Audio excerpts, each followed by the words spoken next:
नमस्कार, देवभूमि के दंगल में आप सभी का स्वागत है। मैं हूं आपके साथ सोनी चौहान और आज देवभूमि के दंगल में हम बात करेंगे ऊर्जा प्रदेश में ऊर्जा संकट।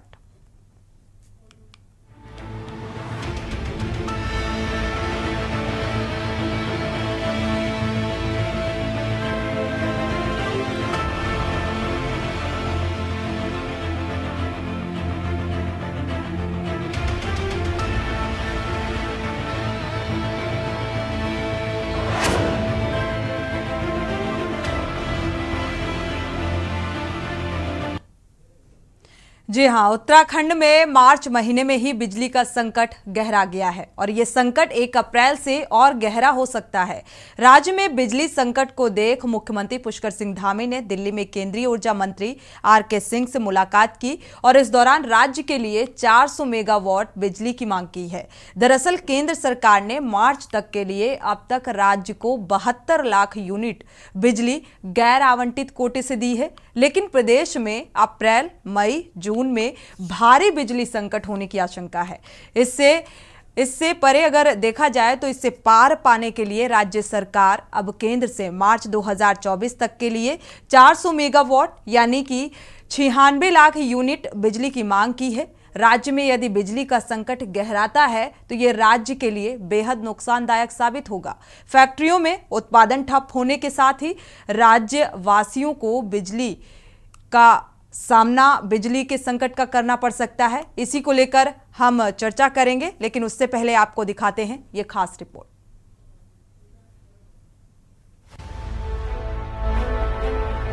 उत्तराखंड में मार्च महीने से ही बिजली का संकट गहरा गया है।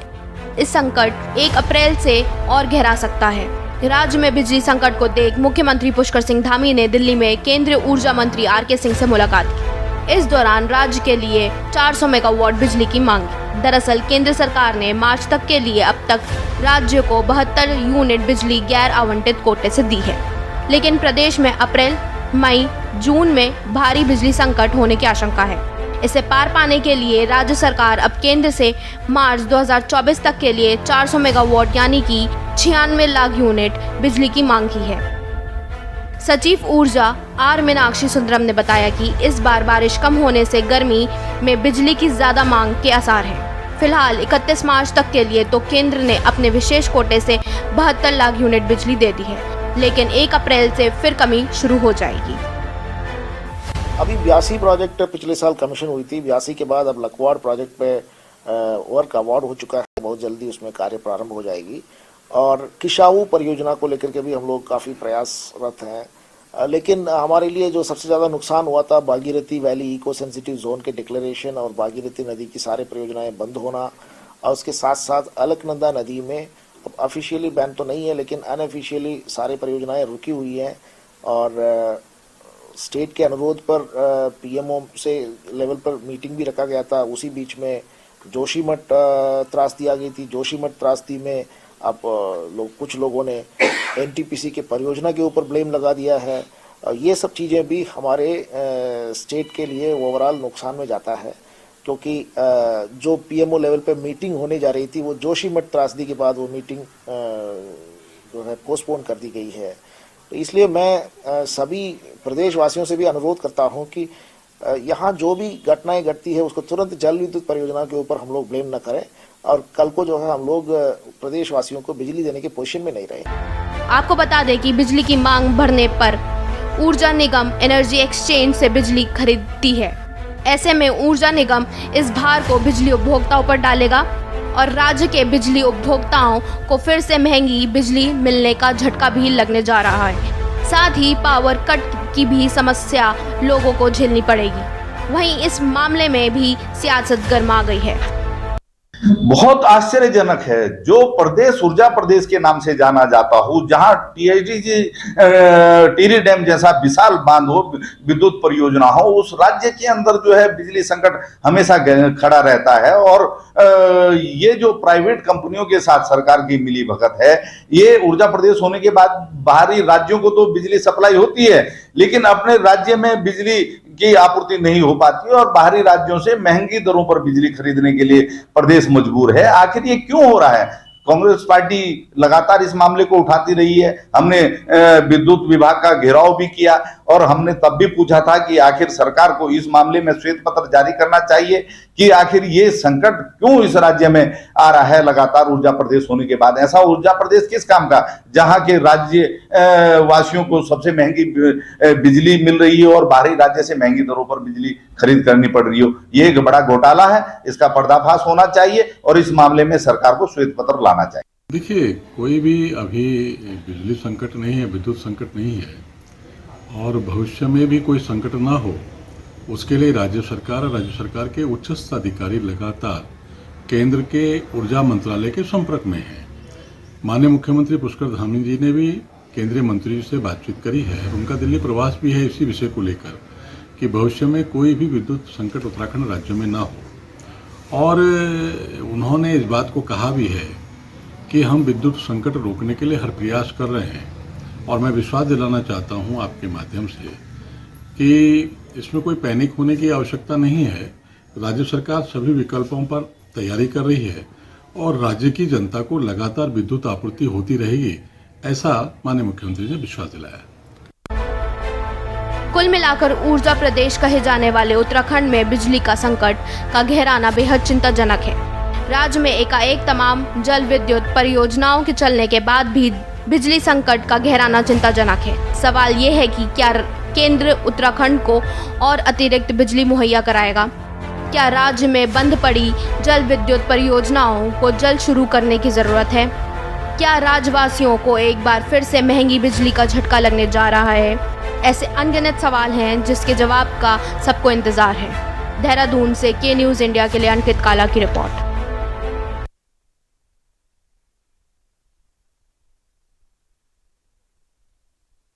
देवभूमि के दंगल में आज हम इसी बात को लेकर चर्चा करेंगे कि एक तरफ उत्तराखंड की जो जनता है वो महंगाई की मार पहले से झेल रही थी। विपक्ष लगातार सवाल खड़े कर रहा था कई अहम मसलों को लेकर। अब उसमें एक कड़ी और जुड़ती नजर आ रही है, वो है बिजली का संकट।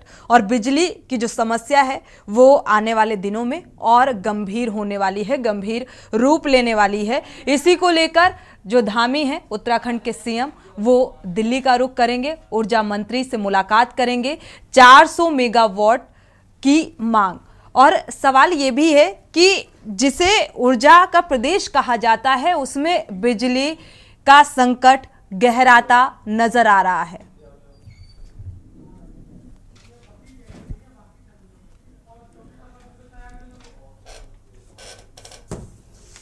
तो सवाल बड़ा है क्योंकि इससे कहीं ना कहीं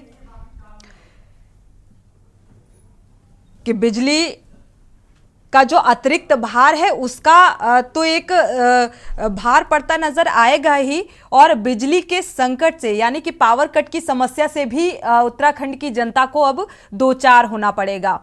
वजह और साथ ही तमाम ऐसे बिंदु हैं जिनको लेकर हम चर्चा भी करेंगे। हमारे साथ खास मेहमान जुड़े हुए हैं। हेमा भंडारी हैं, आम आदमी पार्टी की प्रवक्ता, आपका स्वागत है इस चर्चा में शामिल होने के लिए। अनुपम खत्री हैं, यूकेडी प्रवक्ता, आपका भी स्वागत है इस चर्चा में शामिल होने के लिए। सत्यवीर सिंह हैं, बीजेपी प्रवक्ता, आपका भी स्वागत है इस चर्चा में शामिल होने के लिए। कुलदीप राणा, वरिष्ठ पत्रकार, आपका भी स्वागत है इस चर्चा में शामिल होने के लिए। आपके पास आएंगे सत्यवीर जी, आपके पास आए उससे पहले और जो मेहमान है, क्योंकि आप तो सत्ता में हैं इसलिए आपसे आपके पास बाद में आएंगे। हेमा भंडारी जी, अब देखा जाए ऊर्जा प्रदेश जिसे कहा जाता है वहां पर बिजली का संकट गहराता नजर आ रहा है, प्रतिक्रिया?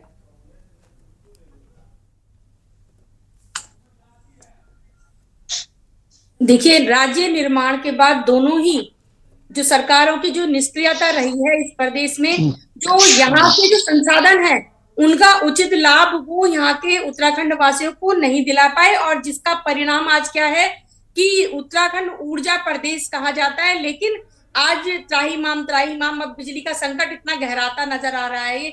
ये उत्तराखंड वासियों के लिए एक दुर्भाग्य है कि यहाँ की बिजली हम लोग निर्यात करते हैं, लेकिन अपने उत्तराखंड में बिजली की दरों को देखिए, आसमान छू रही हैं। एक तरफ तो महंगाई, लगातार महंगाई की मार और बेरोजगारी की मांग, और दूसरा अब ये जो है बिजली का संकट। तो ये जो है इनके आज जो बिजली का संकट जो मंडरा रहा है, यदि समय रहते सरकार ने सही परियोजनाएं लागू करी होती और सही कदम उठाए होते, आज केंद्र से बिजली मांगनी पड़ रही है और उसके बावजूद भी यहाँ पर जो है प्रदेशवासियों को बिजली नहीं मिल रही है। और बिल्कुल, अगर 400 मेगावाट की मांग तो की है भार जो है उत्तराखंड के सीएम ने, अगर ये मांग को हरी झंडी मिल जाती है तो फिर ये भी देखना होगा कि क्या इस समस्या का निस्तारण हो पाएगा। आपके पास आएंगे कुलदीप। देखिए इसका मार तो कहीं ना कहीं जनता को झेलनी पड़ेगी सोनी जी, क्योंकि ये नेताओं और उनके जो रुके हुए बिल हैं उन पर तो कुछ नहीं कार्रवाई करेंगे, लेकिन जनता पर बढ़ा देंगे। लगातार दरें जो बढ़ रही हैं, तो सबसे पहले जो ये यूपीसीएल अपने स्टाफ का रोना रो रहा होता है ना कि हमारे पास स्टाफ नहीं है इसलिए हम प्रति माह बिल नहीं दे पाते, और उसका जो है ये 2-2 माह के बिल देते हैं, कभी कभी तो 3-3 माह के देते हैं। तो उससे क्या है कि सरचार्ज भी जनता को अतिरिक्त हेमा जी आएंगे आपके पास, हेमा जी आएंगे आपके पास। अनुपम खत्री जी, अगर देखा जाए क्या समस्याएं कम थी जो एक और समस्या उत्तराखंड की जनता के सामने आ खड़ी हुई है? ये चिंता का भी विषय है। अनम्यूट करिएगा। जी धन्यवाद जी। देखिए जो संकट काल, संकट समय, पानी का संकट, बिजली का संकट, मैं तो कहता हूँ ये सरकारी संकट है। ये सारे राष्ट्रीय दल उत्तराखंड के लिए संकट है, इसके अलावा कुछ नहीं। और इस बात से आंतरिक रूप से सब सहमत होंगे मेरी इस बात से, जितने भी उत्तराखंड से प्यार करते हैं दिलों से, चाहे कोई भी अपना पदभार संभाल रहे हैं। आज आप ये समझ लीजिए, अगर किसी कंपनी में आप चैनल की एंकर हैं, अगर आपकी कंपनी में भी मैनेजमेंट सही नहीं होगा तो आप तक भी संकट पहुंच ही जाएगा कैसे ना कैसे। बिल्कुल। और अगर प्रदेश के अंदर घर घर तक संकट पहुंच रहा है, जिस ऊर्जा प्रदेश होने का हम दावा करते हैं, दम भरते हैं, अगर उस ऊर्जा प्रदेश में ही ऊर्जा का अकाल पड़ रहा है तो इसका मतलब साफ है कि मैनेजमेंट सही नहीं रहा। आज मैं अभी आपके चैनल में बयान सुन रहा था सुंदरम जी का। सुंदरम जी कई चीजें बता रहे थे, जोशीमठ की त्रासदी बता रहे थे, बड़े हमारे जो प्रोजेक्ट रोक दिए गए हैं, कोई ऑफिशियल रुक गया है, कोई अनऑफिशियल रुक गया है, और भूकंप है, ये है। तो भाई आप पहाड़ों में हैं, आपको तो पहले से ये पता होना चाहिए, इतने क्वालिफाई होके अगर आप उस कुर्सी पे बैठे हैं तो किस लिए बैठे हैं? आप इसलिए बैठे हैं कि आप क्वालिफाई हैं, और अगर आप चीजें नहीं संभाल पा रहे हैं तो इसका मतलब है आपको रखने वाले आपकी परख नहीं कर पाए सही से। तो गवर्नेंस में ये जो लगातार आरोप आ रहे हैं ना मैडम, इन दिनों आप देख रही होंगी कि हर पोस्टिंग में, हर नौकरी पे रिश्वतों के दौर चल रहे हैं, नए नए बार रिश्वत कांड खुल रहे हैं। तो जो नकल देके, रिश्वत देके नौकरियों को पाके बैठते हैं, वो तो कभी भी कैपेबल हो ही नहीं सकते ना। अगर वो कैपेबल लोग होते तो उन्हें रिश्वत देने की जरूरत नहीं पड़ती। और जो रिश्वत लेके उन्हें नौकरियां दे रहे हैं और उन्हें हम सरकार के तौर पे बैठा रहे हैं, तो ये जो फेलियर है ये पूरी तरह सरकार का फेलियर है, चाहे वो कांग्रेस का शासनकाल हो, चाहे वो भारतीय जनता पार्टी का कार्य था, फेलियर है। बिल्कुल पूरी तरीके से ये सरकार ही संकट का क्या माना जाए, मैनेजमेंट सही नहीं है, ये समस्या क्यों आ रही है?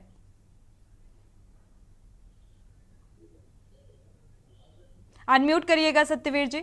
सोनी जी आपको प्रणाम, और आपके सभी सोनी जी आपको प्रणाम, और आपके के न्यूज के सभी दर्शकों को मेरा प्रणाम।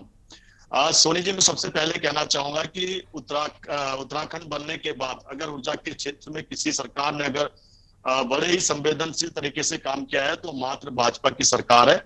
इस बार जिस प्रकार से, पिछली बार भी मैं कई डिबेटों में आपके साथ रहा जब बिजली का संकट की बात आई, मगर एक दिन भी ऐसा नहीं गया कि उत्तराखंड में उस तरह का संकट आपको देखने को मिला। और इससे पहले कि मैं आपको 6-7 महीने पहले की बता देता हूं, मुख्यमंत्री जी जब दिल्ली में जाते हैं तमाम उन परियोजनाओं के लिए अनुमति दिलाते हैं जो कि पावर सेक्टर से रिलेटेड सारे हमारे जो हाइड्रो प्रोजेक्ट स्टार्ट होने वाले हैं, उनमें से खास करके उन्होंने 14 ऐसी परियोजनाएं हैं, चाहे गढ़वाल संभाग की बोलो चाहे आप कुमाऊं संभाग की बोलिए, उन परियोजनाओं को उन्होंने अनुमति देने का कार्य सेंट्रल गवर्नमेंट के माध्यम से करवाया। और इसी श्रृंखला में मैं आपको कुछ सेकंड के बाद एक और अपडेट देना चाहूंगा। दूसरा मैं कहना चाहूंगा कि उत्तराखंड में जिस प्रकार से माननीय मुख्यमंत्री जी ने हमारे में जो इस समय देहरादून डिस्ट्रिक्ट में ही बैठे हुए हैं, यहाँ पर जिस प्रकार से 3 ऐसे बांध हमारे जो बनने हैं उनमें से एक बांध कंप्लीट हो चुका है और पावर जनरेशन का काम कर रहा है, वो है लोहारी बांध। वो भी हमें इस समय जिस प्रकार से हमें ऊर्जा दे रहा है उससे हमें काफी सहायता मिल रही है। यहाँ पर ये जो डैम था बहुत दशकों से 70 के दशक में बन जाना चाहिए था, आते आते ये 2022 सत्यवीर जी अगर सरकार कुछ अगर सरकार काम कर रही है, सरकार ऐसी योजनाएं ला रही है, बांध बनाए जा रहे हैं, इससे क्या बिजली संकट गहराएगा नहीं, समस्याएं कम हो जाएंगी? क्योंकि जिस तरीके से ये खबर सामने आ रही है, जिस पर हम चर्चा करने बैठे हैं, 400 मेगावाट की जो उत्तराखंड के सीएम हैं धामी, उन्होंने मांग की है ऊर्जा मंत्री से, तो जाहिर सी बात है क्या इसके आधार पर अब बिजली की आपूर्ति पूरी की जा सकेगी? मैं दूसरा आपसे एक और चीज शेयर करना चाहूंगा सोनी जी। अभी जिस प्रकार से सरकार ने, चाहे राज्य सरकार हो चाहे केंद्र सरकार हो, केंद्र सरकार में जिस प्रकार प्रधानमंत्री जी ने खुद अपने सचिवों के साथ बैठक करी है कि आने वाले जो हमारी स्थिति है उससे जो आएगी उससे कैसे निपट सकते हैं, उसके लिए उन्होंने तमाम वो संयंत्र, चाहे एनटीपीसी का हो, कोल के माध्यम से उन्होंने कहा है कि किसी भी प्रकार की कोल की कमी नहीं होनी चाहिए। वैसे पिछले 8 सालों से हमारी सरकार में कभी भी वो वाला दिन नहीं आया कि जिस प्रकार से यूपीए के समय होता था कि एक दिन का कोयला बचा है, पूरा देश अंधेरे में चले जाएगा, वो स्थिति आपको अभी तक देखने की नहीं मिली। और मैं जो आपको अपडेट देना चाह रहा था, मैं कहना चाह रहा था कि काशीपुर जो उत्तराखंड में ही है, वहां पर 2 हमारे गैस के प्लांट है जो कि दशकों से बंद पड़े हैं, उसको अनुमति दिलाने का काम भी हमारे माननीय मुख्यमंत्री पुष्कर सिंह धामी जी ने के दिल्ली गए। उन्होंने जो कि उसकी जो कैपेसिटी है, पावर जनरेशन की कैपेसिटी है, जो हमारे गैस प्लांट है वहां काशीपुर में 321 मेगावाट की है। जब वो संचालित हो जाएंगे 300 मेगावाट हमें वहां से मिलना शुरू हो जाएगा। और तो केंद्र सरकार ने हमें उसकी अनुमति दे दी है। उत्तराखंड के सीएम फिर मांग क्यों कर रहे हैं 400 मेगावाट की? मैं सोनी जी आपको बताना चाह रहा हूं ना कि जैसे हम जितने भी हमारे यहाँ जो संसाधन जो बंद पड़े हुए थे, उन संसाधनों को किससे दोबारा से रीस्टार्ट करना है, उसके लिए मैं फिर एक आपको और चीज बताना चाहता हूं। हम किसी भी निस्वार्थ भाव से जब दिल्ली जाते हैं, उत्तराखंड के जनमानस के प्रत्येक जनमानस को किस प्रकार से हमारी योजनाओं का लाभ मिले, आने वाले संकट से कैसे उभरा जाए, उसके लिए हम वहां दौड़ लगाते हैं। हमने कभी भी दिल्ली में दौड़ इसलिए नहीं लगाई कि हमारी कुर्सी बची रहे, हमने हमेशा दौड़ लगाई है कि जिसलिए हमें जनता ने चुना है उन आवश्यकताओं को पूर्ण कर सके। अच्छी बात है सत्यवीर जी, जिम्मेदारी भी है, जो सत्ता में काबिज होगा उसकी ये जिम्मेदारी भी, नैतिक जिम्मेदारी बनती है कि वहां की जनता को उन योजनाओं का लाभ कैसे मुहैया कराया जा सके। 30 सेकंड में सत्यवीर जी वापस ही आएंगे, दूसरे को भी मौका दीजिए बोलने का, आपको ही जवाब देना है, हर एक के सवाल का जवाब आपको ही देना है। हमारे साथ वसी जैदी जी भी कांग्रेस प्रवक्ता जुड़ चुके हैं, आपका भी स्वागत है इस चर्चा में शामिल होने के लिए।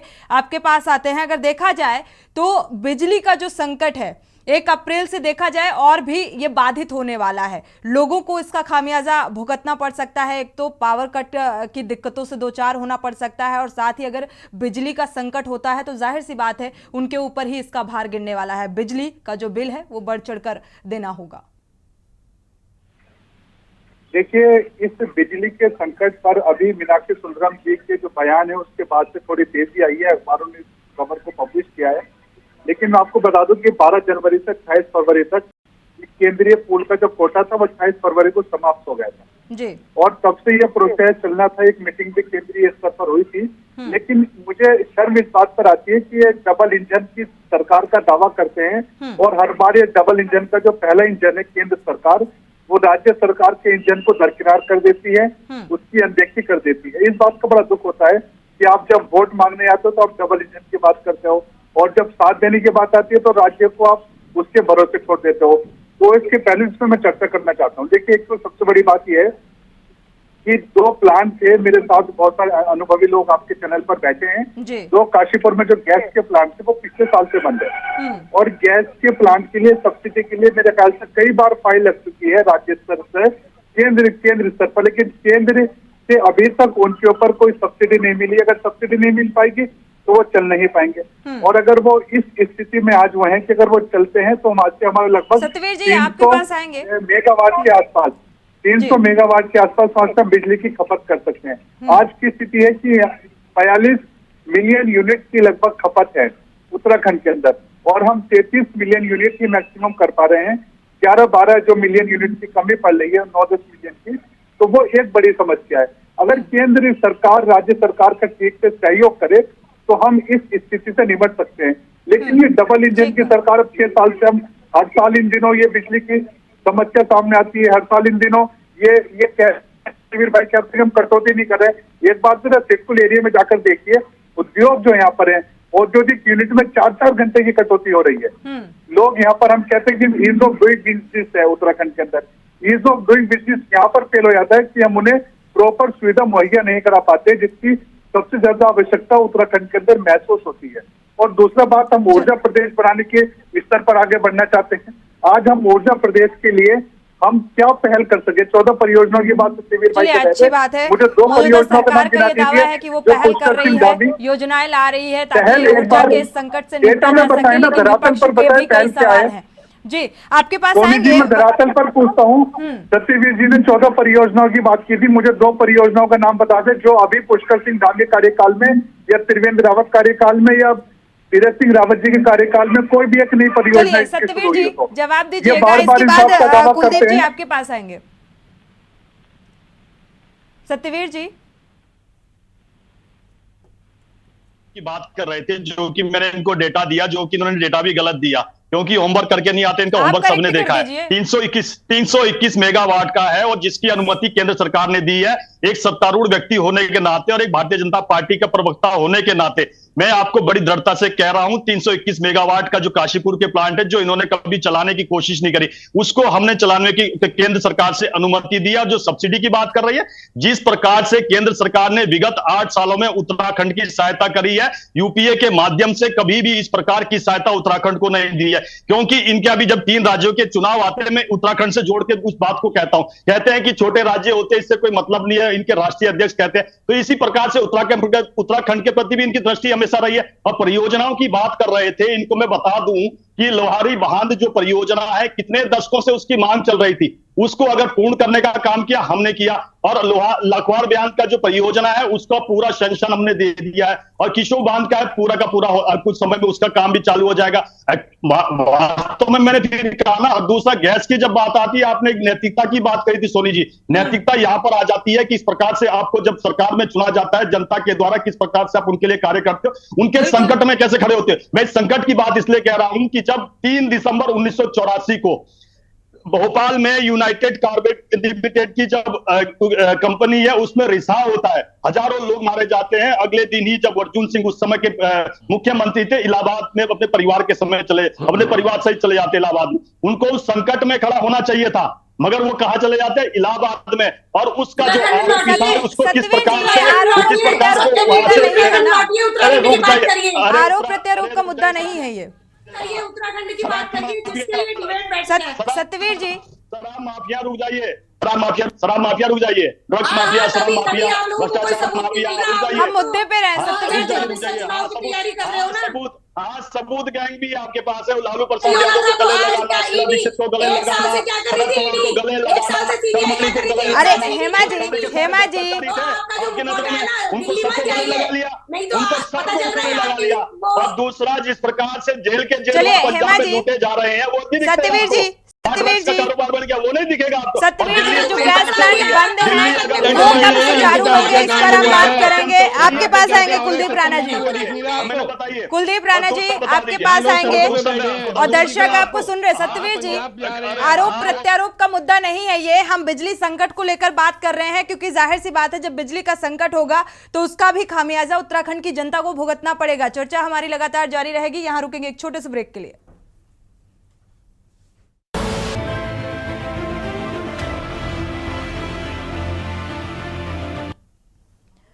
ब्रेक से वापस आ रहे हैं। लगातार देवभूमि के दंगल में हम बात कर रहे हैं ऊर्जा प्रदेश में ऊर्जा का संकट आखिर क्यों, और इसकी मार कहीं ना कहीं आम जनता को झेलनी पड़ सकती है। इसी पर हम चर्चा कर रहे हैं।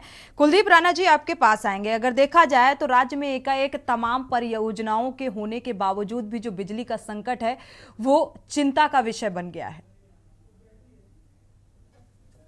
कुलदीप राणा जी, देखिए सोनी, पहले तो मैं ये बात कहूंगा कि हमें यथार्थ पर चीजों को लेकर के बात करनी चाहिए, और उत्तराखंड की जो वर्तमान स्थिति है हम उस पर चर्चा करें, उस पर केंद्रित रहें तो ज्यादा अच्छा होगा। बिल्कुल। दूसरी चीज ये है कि जनता इन डिबेट्स को देखती है, और प्रवक्ता जो हैं वो अपनी अपनी पार्टी के चेहरे हैं, और वो जो यहाँ पर व्यवहार करते हैं वही चीज जनता में के बीच में जाता है, वही संदेश जनता के बीच में जाता है। बिल्कुल। उत्तराखंड को लेकर के जो अभी हम जिन विषयों को लेकर के बात कर रहे हैं, देखिए ये एक बड़ी विडंबना रही है कि उत्तराखंड में अनेक जल विद्युत परियोजनाएं हैं। तो वो कहावत है ना, चिराग तले अंधेरा। लेकिन अक्सर होता यह है कि उत्तराखंड को बिजली के लिए कभी केंद्र के सामने, कभी कर्नाटक के सामने, कभी पंजाब हरियाणा के सामने, कभी अन्य राज्यों के पास बिजली को लेकर के जाना होता है, बिजली की मदद लेनी होती है। अब समस्या क्या है कि कुछ समस्याएं हमारे साथ भी हैं, क्योंकि हम राजनीतिक हितों को लेकर के कभी कभी स्थितियों को इतना खराब कर देते हैं। अब उत्तराखंड की स्थिति ऐसी है कि जब उत्तराखंड में प्राकृतिक आपदाएं आती हैं तो हमारी जल विद्युत परियोजनाएं संकट कटघरे में खड़ी हो जाती हैं। इनकी वजह से सारी चीजें हो रही हैं, इनको बंद किया जाना चाहिए। दूसरी तरफ जब बिजली की जरूरत पड़ती है, क्योंकि बिजली एक हमारी रोजमर्रा की जरूरत है, और जब बिजली की जरूरत होती है तो फिर यही परियोजनाएं दोबारा कटघरे में खड़ी हो जाती हैं कि इतनी परियोजनाएं हैं उसके बावजूद भी बिजली नहीं है। तो दरअसल ये जो एक तरीके से खिचड़ी बना दी गई है चीजों को लेकर के, यहाँ मूल रूप से समझने की जरूरत यह है कि राज्य को बने हुए अभी अनम्यूट करिएगा के पास जो हाइड्रो प्रोजेक्ट्स हैं, इनमें से अधिकांश हाइड्रो प्रोजेक्ट्स जो हैं वो उत्तर प्रदेश के दौर से चले आ रहे हैं, अविभाजित उत्तर प्रदेश के दौर से। अब इन रही हैं जिनमें कई परियोजनाएं अन्य राज्यों के माध्यम से, उत्तर प्रदेश के माध्यम से भी संचालित हो रही हैं। जो उस समय जो उनकी स्थिति थी कि उत्तराखंड को के हिस्से में कितनी बिजली आएगी, केंद्र के हिस्से में कितनी बिजली जाएगी, या जो मूल विभाग रहा है। आपके नजरिए से कुलदीप जी, स्थिति की जो है बिजली संकट की जो वजह क्या है जिससे एक चिंतामय माहौल बनने वाला है? जाहिर सी बात है अब गर्मी का समय आ रहा है, बिजली की खपत बढ़ेगी, तो ऐसे में ये चिंता का विषय बन जाता है। नहीं, बिल्कुल है। संकट की स्थिति तो मैं समझता हूं कि उत्तराखंड में अभी मुझे लगता है कि इतनी नहीं है। हाँ, ये जरूर है कि बिजली की जरूरतें यहाँ ज्यादा है सर। ये बिल्कुल सोनी जी, ये उत्तराखंड की जरूरत है, और हर ये जरूरत बढ़ती है। गर्मी आती है तो जरूरत बढ़ जाती है, सर्दी आती है तो फिर दूसरे तरीके से भी जरूरतें बढ़ जाती हैं। जी। समस्या क्या है कि हमारी जितनी डिमांड है, हमारे प्रदेश में जितने घर हैं, जितने कनेक्शन हैं, चाहे वो कमर्शियल हो या डोमेस्टिक कनेक्शन हो, जो परिवार को दिए जाते हैं और जो फैक्ट्रियों को दिए जाते हैं, जो उत्पादन के लिए दिए जाते हैं, इनके बीच में जो आपसी सामंजस्य होना चाहिए। क्योंकि उत्तराखंड के लिए सबसे बड़ी समस्या क्या है? समस्या यह है कि यहाँ एक तो पहाड़ी परिक्षेत्र और उसके सापेक्ष जो मैदानी परिक्षेत्र है, और पहाड़ी, इन दोनों में भी जो योजनाएं हैं उनका जो बंटवारा है, उसमें भी जो उत्पादन को लेकर के चीजें हैं वो अभी तक पूर्ण रूप से उत्तराखंड के पास में नहीं है। अभी आपने देखा होगा कि जोशीमठ में जो घटना घटी थी उसके बाद एनटीपीसी का विषय आया। एनटीपीसी से जो हमारी डिमांड होती है हर साल कि वो कम से कम हमें 200 मिलियन यूनिट बिजली देगा, लेकिन वहां से जो मिलती है वो उसके आधी के बराबर मिलती है। मतलब तो एक विषय ये हो जाता है कि नहीं मिल पाती है, यही वजह है कि डिमांड होती है उतनी वहां से मिलती नहीं है। तो वो अब जो आधी मिलती है तो जो आधी की डिमांड होती है वो कहां से पूरी होगी? क्योंकि उत्तराखंड का मैं आपको एक छोटा सा डेटा आपको बताऊं यहाँ पे, जिस हिसाब से, क्योंकि यहाँ की जो कुल मांग है वो 45 से 47 मिलियन यूनिट्स की है, और जो उत्पादन है वो 11 से 13 मिलियन यूनिट्स का है। ठीक है, केंद्र सरकार से फिर जो हमें केंद्र का सहारा लेना होता है तो केंद्र से 13 से 15% हमें केंद्र से मिल जाता है। तो फिर बाकी जो रह जाता है 10 से 12% के करीब जो रह जाता है, फिर वो हमें, उसके लिए हमें बाजार का मुंह ताकना होता है, बाजार से खरीदना पड़ता है। जब हम बाजार से चीजें खरीदते हैं तो फिर उसका जो बढ़ावा मूल्य होता है, बिल्कुल अच्छी बात है। आपके पास आएंगे हेमा भंडारी जी, अगर देखा जाए स्थितियां सामने हैं, इसमें सरकार को कितना आप दोषी मानती हैं? जिस तरीके से सरकार, अगर जो सत्ता में है, धामी सरकार का ये दावा है कि परियोजनाएं हैं उनको सुचारू किया जाएगा, जो एक बेहतर काम है बिजली संकट से निपटने के लिए वो उत्तराखंड की जनता के लिए किया जा रहा है, बावजूद इसके सवाल खड़े हो रहे हैं।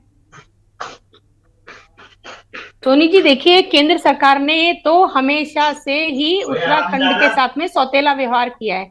आज ऊर्जा प्रदेश होने के बावजूद भी आज हमें जो है बिजली के लिए तरसना पड़ रहा है, और सबसे ज्यादा जो दरें हैं बिजली की वो उत्तराखंड में ही है। तो ये सरकार की जो नाकामी है वो अब अपनी पड़ेगी, क्योंकि जब फेलियर सरकार हो जाती है तो उसका जो खामियाजा है वो आम जनता को भुगतना पड़ता है। और अब दोबारा से उनके ऊपर, अब देखिए ना, इनके जो विधायक हैं, मंत्री हैं, उनके ऊपर लाखों करोड़ों का वो है बिजली के बिल आए हुए हैं, लेकिन उनके ऊपर कोई कार्रवाई नहीं होती, और एक जो आम जनता का जरा सा भी बिल अगर रुक जाता है तो उसकी बिजली काट दी जाती है, और अब अतिरिक्त और भार और बढ़ जाएगा। वैसे ही लगातार जो बिजली की साल भर में 2 बार बिजली की दरें बढ़ गई हैं, और उसमें जो है सर्किल चार्ज ये लोग इतना बढ़ा देते हैं, तो आम जनता पर इसका भार पड़ने वाला है। और जो सरकार की ये असफलता है, सरकार की जो प्रदेशवासियों को परियोजनाओं का लाभ नहीं मिल पा रहा है, इसे सरकार की असफलता ही कहेंगे। क्योंकि अगर ये समय रहते परियोजनाओं का लाभ उत्तराखंड वासियों को दिया होता या उनके लिए सोचा होता, लेकिन आज जो है मांगनी पड़ रही है अपने ही प्रदेश की बिजली, और हमें बाहर से यहाँ से तो निर्यात होता है, लेकिन हमें अपने लिए हेमा जी अगर देखा जाए तो जरूरत पड़ने में केंद्र की सहायता ली जा सकती है, ऐसा कुछ कहीं लिखा नहीं है कि आप केंद्र से मदद नहीं ले सकते हैं आपके पास। लेकिन केंद्र मदद करने के लिए तैयार हो तभी, अभी बार बार जाना पड़ता है। जब केंद्र को पता है कि उत्तराखंड में इतनी खपत है तो उस हिसाब से उत्तराखंड वासियों को देना ही चाहिए। केंद्र को तो मदद करनी चाहिए, हम तो कह रहे हैं कि केंद्र मदद करे उत्तराखंड की। लेकिन ये है कि यहाँ पर उत्तराखंड सरकार ने क्या किया, ये तो फेलियर साबित हुई ना, कि क्यों अपने ही प्रदेश में, ऊर्जा प्रदेश कहे जाने वाले में आज बिजली का संकट खड़ा है। ये तो सोचना पड़ेगा सरकार को। बिल्कुल सोचनीय विषय है, चिंताजनक है, और इसीलिए हम इस मुद्दे को लेकर चर्चा भी कर रहे हैं, क्योंकि उत्तराखंड की जनता कई सारी परिस्थितियों से गुजर रही है, चाहे वो आर्थिक संकट हो, चाहे वो बेरोजगारी का संकट हो, चाहे महंगाई का संकट हो। ऐसे तमाम मुद्दे हैं जिसको लेकर विपक्ष हाथ में तीर कमान लेकर खड़ा हुआ है और पूरी तरीके से सवाल खड़े करता है। आपके पास आएंगे अनुपम खत्री जी। अगर देखा जाए तो इसमें सरकार की नाकामी कहेंगे या वाकई जो बिजली का संकट है इसके पीछे की वजह कुछ और है, बारिश का ना होना जो एक तर्क निकलकर सामने आ रहा है? देखिए मैडम, ये जो अभी बात उठ के आ रही है लगातार, और कमी जो हम जानना चाह रहे हैं, मैं हमेशा ये कहता हूं कि जब तक आप जड़ को नहीं पहचानेंगे तब तक आप प्रॉब्लम को भी सॉल्व नहीं कर सकते। आज केंद्र से मदद मांगने की बात यहाँ बैठ के सारे दल कह रहे हैं जी, और मैं इन सबको बड़े आदर के साथ याद दिला दूं कि जब पृथक राज्य की मांग को लेकर उत्तराखंड क्रांति दल ने अपना पूरा आंदोलन किया था, ब्लूप्रिंट दिया था, प्रस्ताव दिया था, वो केंद्र शासित प्रदेश का दिया था। केंद्र शासित प्रदेश की मांग ही इसलिए की गई थी कि उस नवजात स्थिति में केंद्र के साथ मिलकर उस इंफ्रा से उत्तराखंड को पहले खड़ा किया जाए, उसके बाद इसे इंडिपेंडेंट राज्य की तरह लेके और तब चुनाव करके तब उस तरह से चलाया जाए स्वतंत्र राज्य की तरह। लेकिन पहले इसका पालन पोषण, इसको पैरों पे खड़े होने का जो है केंद्र सरकार के साथ केंद्र शासित प्रदेश के रूप में शुरुआत की जाए। लेकिन भारतीय जनता पार्टी जो लगातार अपनी पीठ ठोकती है कि हमने राज्य दिया, क्योंकि अटल बिहारी वाजपेयी जी उस समय प्रधानमंत्री थे और 26 संशोधनों के बाद हमारे सारे हाथ पैर काट के उन्होंने हमें एक राज्य दे दिया और सीधे इसमें चुनाव थोप दिया गया राज्य के ऊपर, बिल्कुल नए राज्य के ऊपर। तो उस समय यही भारतीय जनता पार्टी वाले, यही भाजपा वाले सबसे ज्यादा खुश थे कि राज्य मिल गया, राज्य मिल गया।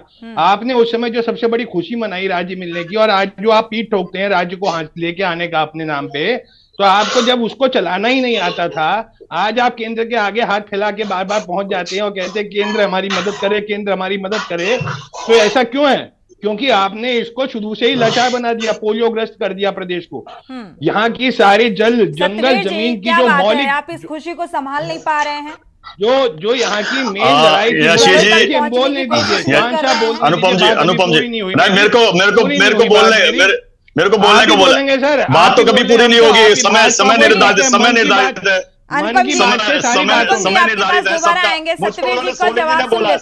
सोनी जी ने बोला मेरे को, मैं इंटरप्ट नहीं कर रहा था आपको, सोनी जी ने बोला मेरे को, उन्होंने आग्रह। चलिए बोलिए बड़े भाई, आप भी हमारे बोलिए।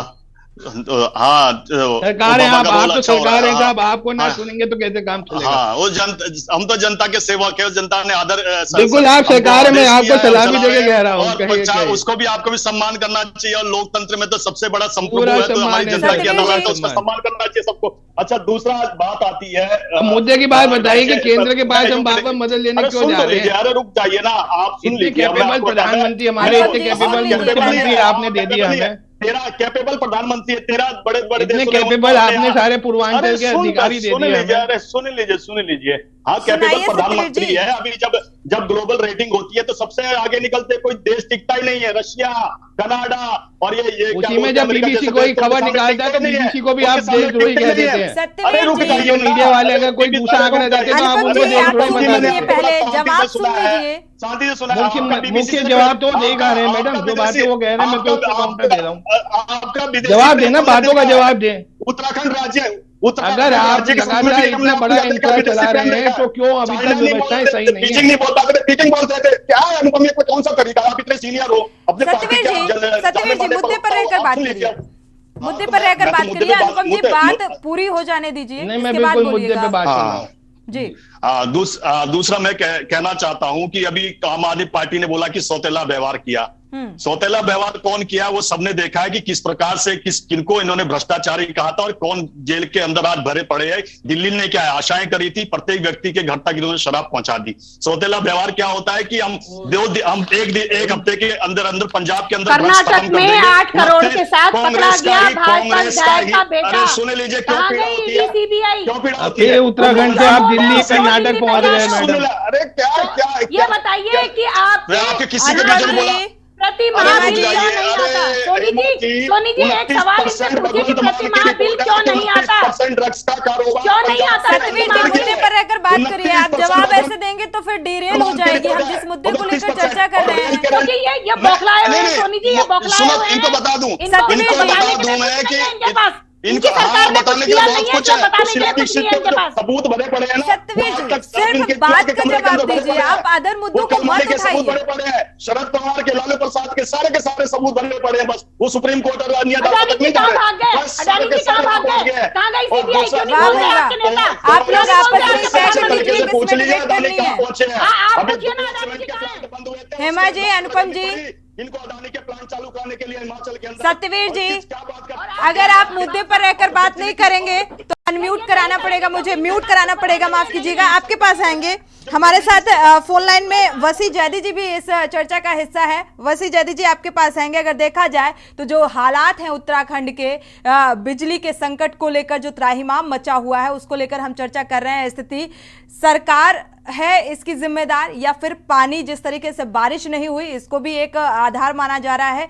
आपका नजरिया इसमें क्या है, आप क्या देखते हैं सरकार की हीला हवाली? देखिए सोनी जी, उत्तराखंड में जल विद्युत परियोजनाओं में छोटे छोटे स्तर पर बहुत स्कोप है और अगर हम छोटी जल विद्युत परियोजनाओं पर ध्यान देंगे, उसके लिए कार्य करेंगे तो मुझे लगता है कि हम आने वाले कुछ सालों के अंदर इस संकट से बाहर निकल सकते हैं।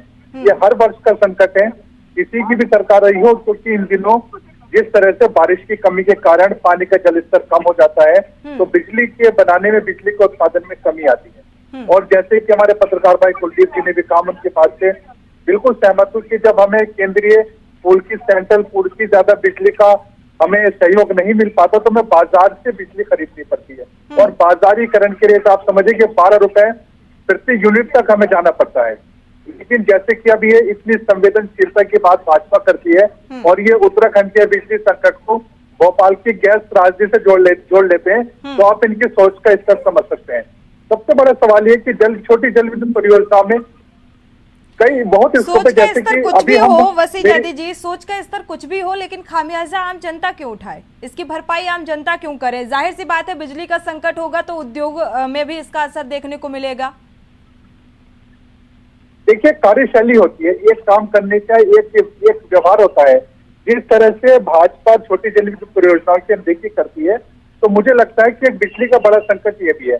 छोटी जल विद्युत परियोजना में कमीशन नहीं होता है, छोटी जल विद्युत परियोजनाओं में तेजी से हम काम कर सकते हैं, छोटी जल विद्युत परियोजनाओं में हम एक काम को समय पर पूरा कर सकते हैं। और जिस तरह के पहले देखिए जब लोहारी नागपाल की बात सत्यवीर करते हैं, मुझे याद आता है कि जब लोहारी नागपाल खंडूरी जी का समय था और जब उस स्तर को आगे बढ़ाने के लिए हम विपक्ष के तौर पर भी आवाज उठाते थे तो जेडी अग्रवाल जी जैसे लोग कानपुर से आकर उत्तराखंड में बैठ जाते थे, क्योंकि जल विद्युत परियोजनाओं में बड़ी में हमने देखा जिस तरह की त्रासदी आती है, बीच बीच में आपदाएं आती हैं, तो एक बड़ी आपदा को हम न्योता न देकर अगर छोटी जल विद्युत परियोजना पर काम करेंगे तो मुझे लगता है कि हम इस स्तर से बाहर निकल सकते हैं। लेकिन ये असंवेदनशील सरकार है और ये इन छोटे छोटे मुद्दों पर कहते हैं कि हमारे कैपेबल प्राइम मिनिस्टर है, हमारे कैपेबल पुष्कर सिंह धामी है, तो यहाँ पर उनकी कैपेबिलिटी क्यों नहीं दिखाई देती है? सबसे बड़ा सवाल ये।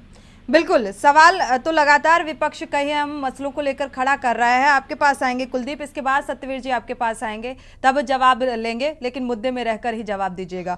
कुलदीप जी, अगर देखा जाए आर्थिक संकट से भी, अगर जोशीमठ की बात करें, आर्थिक संकट भी गहराता नजर आ रहा है, जिसको लेकर आर्थिक संकट को पूरा उसकी भरपाई करने के लिए केंद्र सरकार से मांग की गई है, आर्थिक राशि मांगी गई है। दूसरी तरफ भू धसाव की भी स्थिति से वहां की जनता को दो चार होना पड़ रहा है, जोशीमठ के जो हालात नजर आ रहे हैं, और बाकी आम मुद्दे उससे सबका सरोकार है। ऐसे इस बीच में बिजली के संकट की एक और मार, जाहिर सी बात है इसमें बिजली का बिल बढ़ जाएगा और वो कहीं ना कहीं आम जनता को भरना पड़ेगा। तो ये कितना कैसा आने वाला समय होगा उत्तराखंड की जनता के लिए, क्योंकि उम्मीदें तो सरकार से बहुत लगाए बैठी थी। देखिए ऐसी मैं थोड़ा सा विद रिस्पेक्ट में आपके सवाल में थोड़ा सा करेक्शन करना चाहूंगा जी, कि बिल्कुल। उत्तराखंड के संदर्भ में जब हम लोग बात करते हैं, कई बार क्या होता है कि हम टीवी चैनल में बैठ करके ऐसी बातें कर लेते हैं जिससे जनता का मनोबल प्रभावित होता है। और मैंने कई बार आपके चैनल पर भी ये बात कही है, और मैं कई चैनल पर भी ये बात कहता रहा हूं तमाम राजनीतिक दलों के प्रवक्ताओं से कि देखिए राजनीति होनी चाहिए, राजनीति करनी भी चाहिए, ये राजनीतिक दलों का काम है, लेकिन ये जरूर ध्यान रखना चाहिए कि जनता का मनोबल बनाए रखना भी राजनीतिक दलों का काम है, ये भी उनकी नेतृत्व क्षमता में ही आता है। ठीक है, उत्तराखंड के जहां तक आप बिजली संकट की बात कर रही हैं, मैंने आपसे पहले भी कहा कि यथार्थ में अभी उत्तराखंड में बिजली का संकट उतना गहराया नहीं है। हाँ, ये जरूर है कि गर्मी की व्यवस्थाओं को लेकर के सरकार ने एक प्रयास जरूर किया है कि अगर ये व्यवस्थाएं नहीं होंगी तो उत्तराखंड में बिजली का संकट गहराया जा सकता है। ठीक है, लेकिन उसके लिए सरकार प्रयास कर रही है। क्या प्रयास कर रही है वो तो सत्यवीर जी बताएंगे क्या प्रयास कर रही है, मैं उस समय नहीं कहूंगा।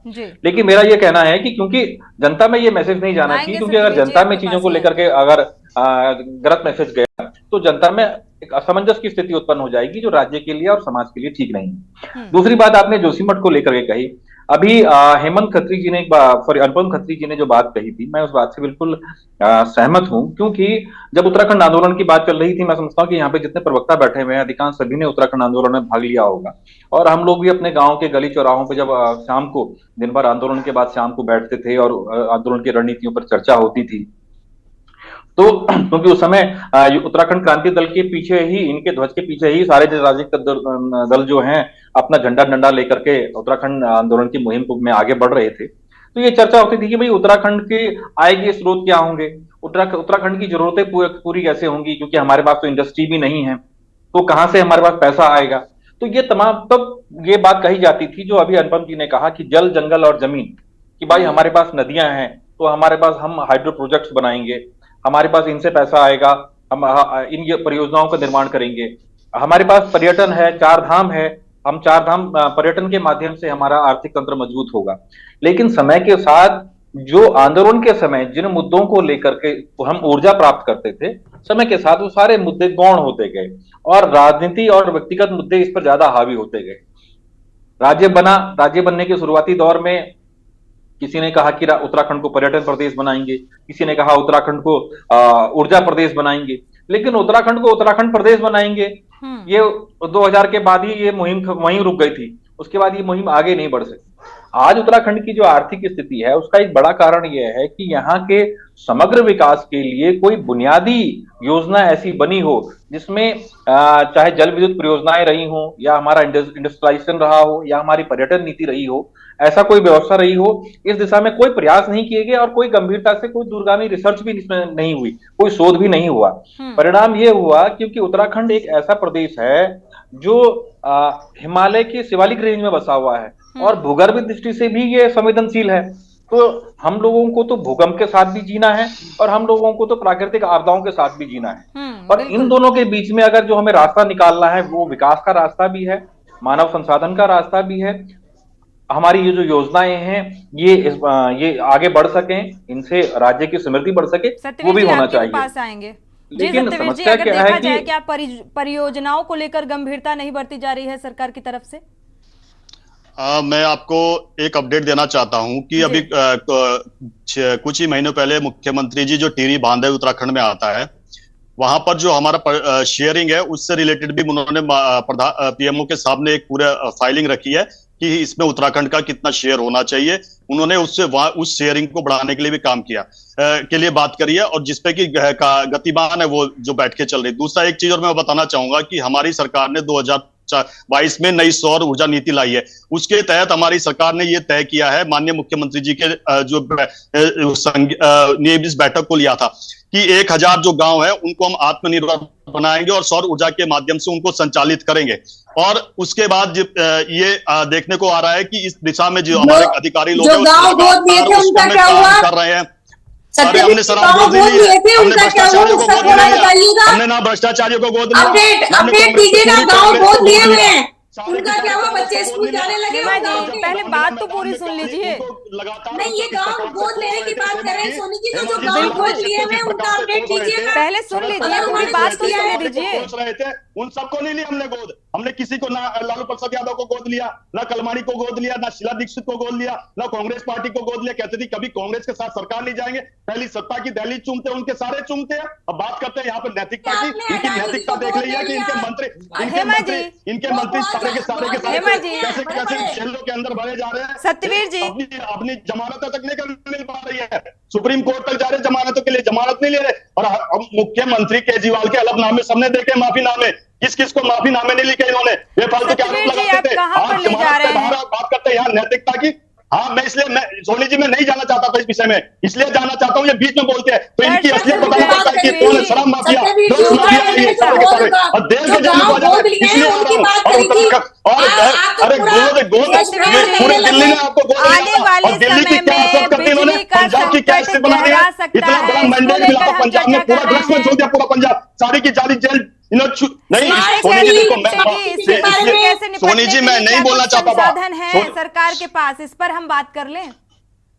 सोनी जी देखो, मैं आपके डिबेट में पहली बार नहीं आ रहा हूं, और पिछली बार भी हमने जब इस पे बात करी थी, इनका बिजली संकट पे बात करी थी, इन्होंने ऐसे ही हाहाकार मचाया था और 1 सेकंड की बिजली कहीं नहीं कटी। और ये अदानी, ये कहा ये अदानी के मुद्दे पे अगर बात करेंगे तो खुद के खुद गिर जाएंगे। ये खुद के खुद गिर जाएंगे, हाथ क्यों रख रहे हैं आप? भाजपा की खुद के खुद गिर जाएंगे। अरे अब ये यूकेडी के प्रवक्ता, जब इनको कहीं सपोर्ट नहीं मिल रहा तो किसी का भी सपोर्ट ले लेते हैं। आज इसकी स्थिति ये है। और अगर मैं इनके उन सब लोगों के हमें सपोर्ट की जरूरत भी नहीं सर। बहुत बड़ा इतिहास बैठा सत्यवीर जी हमारे साथ, हमारी सपोर्ट के लिए। हमारी सपोर्ट की चिंता ना कीजिए, हमारी सपोर्ट मिली तभी पीछे से झंडे लेके आगे सत्ता बनाने लायक बने। सपोर्ट क्यों किया था? ठीक है, सिंह ने क्यों समाजवादी पार्टी का सपोर्ट किया था बताइए जरा। जिन्होंने अरे मुद्दे पे बात कीजिए, मुद्दे पे बिजली के लिए क्या कर रहे हैं वो बताइए। आपके पास जवाब ही नहीं है, आपके पास जवाब ही नहीं है देने के लिए, तभी तो आप अनंत बातों में लग जाते हैं। अनुपम जी, हेमा जी जब आपके पास आएंगे आपसे सवाल करेंगे तो ही आप जवाब देंगे। मैडम मैं तो बोल नहीं रहा था, मुद्दे पे बात करिए। सिंह ने क्यों पार्टी का सपोर्ट किया था, क्यों विधायक बने थे और उनकी पार्टी को सपोर्ट किया था? कोई जवाब है यार अनुपम खत्री के पास कोई जवाब नहीं है, इसलिए अभी दुखती नस पे कैसे रखा जाता है ये मैंने रखा, इनको बताया। और दूसरा मैं सोनी जी बता दूं, उत्तराखंड के परिप्रेक्ष्य में जिस प्रकार से हमारी सरकार ने पिछले बार भी बड़ी निपुणता से बिजली संकट से हल निकाला, इस बार भी आपको ये देखने को मिलेगा कि 1 सेकंड की बिजली भी नहीं जाएगी, क्योंकि हमारी सरकार अभी जब संकट नहीं है उससे पहले ही चौकस हो चुकी है। और सब तमाम उत्तराखंड में उन्होंने होमवर्क करने के बाद केंद्र सरकार के पास गए, ऐसे नहीं गए। हमारे यहाँ से पहले होमवर्क होता है, माननीय मुख्यमंत्री जी खुद होमवर्क करते हैं, उसके बाद केंद्र जाते हैं, और केंद्र के बाद इसीलिए हमें पूरा का पूरा सहयोग मिलता है, क्योंकि हम पूरा जो हमारी आवश्यकता है उसका होमवर्क करके जाते हैं, इसलिए हमारे सहारा जाता है। इसीलिए मुख्यमंत्री जी को छठी रैंक मिली है पूरे भारत में, छठी रैंक पे नवाजा गया कि उनकी छठी रैंक आई है। ऐसा कुछ संकट गहराने वाला नहीं है। हाँ सोनी जी, पूरी तरीके से हमारी सरकार चौकस है और पूरी तरीके से हर संकट से निपटने के लिए तैयार है। हमने जब कोई संकट भी आया कभी पीठ नहीं दिखाई है, हम भागे नहीं है। अगर संकट आया तो उसका सामना किया, चाहे कोई किसी तरह का भी संकट छोटा हो या बड़ा हो, हमने हमेशा बिल बढ़ा देंगे, आप यूनिट टंकी कर देंगे, क्या दिक्कत आ रही है?